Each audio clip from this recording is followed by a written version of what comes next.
The need for data centres is accelerating faster than ever seen before, even more so with the recent introduction of generative AI models such as ChatGPT and Google Bard. Facilities like this one store information on almost every individual, business and government body in the world. They're the backbone to modern life, but they consume huge amounts of electricity, 3% of worldwide supply, and conservative estimates place 2030 consumption at 10% of global power. Their global carbon footprint is similar to the airline industry and growing much faster. To meet our 2030 emission reduction targets, it's very challenging with that sort of rate of growth. I think the most recent relevant example would be Ireland. Ireland has had that proliferation of data centres over the last sort of 5 or 10 years. And on current estimates, by 2030, data centres are expected to consume around 30% of the entire Irish grid power, which is huge. Making matters worse, as AI advances, computer chips work faster and get hotter. An incredible amount of water is used to keep servers cool. 5 to 15 million litres of water a day for a traditional data centre. It's not sustainable. Everyone assumes that when you send an email or save a photo or do a post on Facebook or whatever, somewhere that information's being processed and saved, but where it happens is kind of, who knows, in the cloud.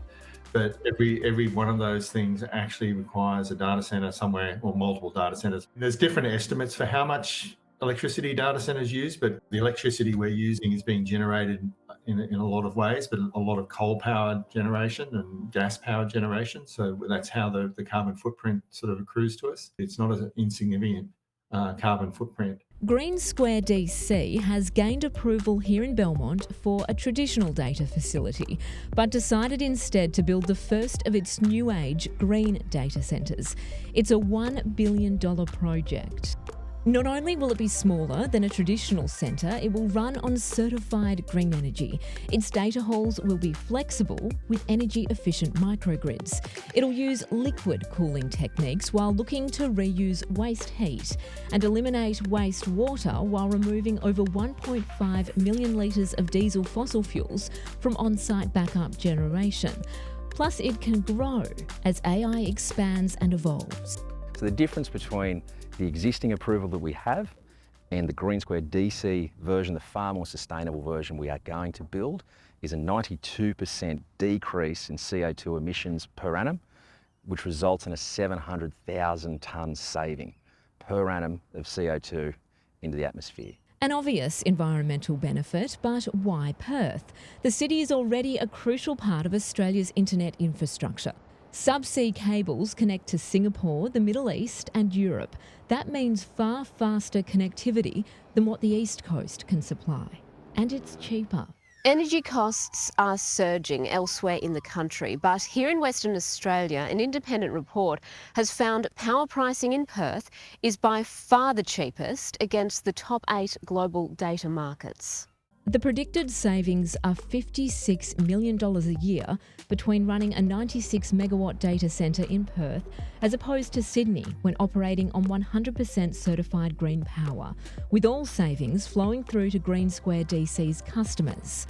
WA's wind, sun and open land is also the perfect combination for green energy. We're actually looking to bring on our own wind and solar farm. We've got a big site out of town that we're looking to seek approval for, about 150 megawatt wind and solar farm, so we can supply our own renewables as well for our customers. As a state government, we're very excited about the opportunities that we do have in Western Australia, and we are working very hard to ensure that Western Australia is a global hub for things like data centres. So we are freeing up or reducing red tape, and we are putting our resources out there to work with companies to get their projects off the ground.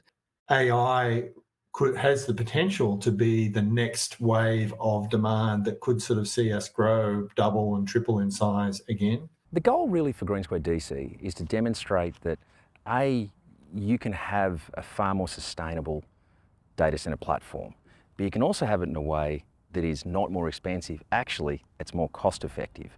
Sustainability, resiliency, cost and flexibility. It's hoped this data centre will be the first of many in a new green generation. Certainly many more like this will likely be needed to provide for the insatiable supply of AI-enabled digital infrastructure that needs to be created in an ethical and responsible way, paving the way for a more sustainable future.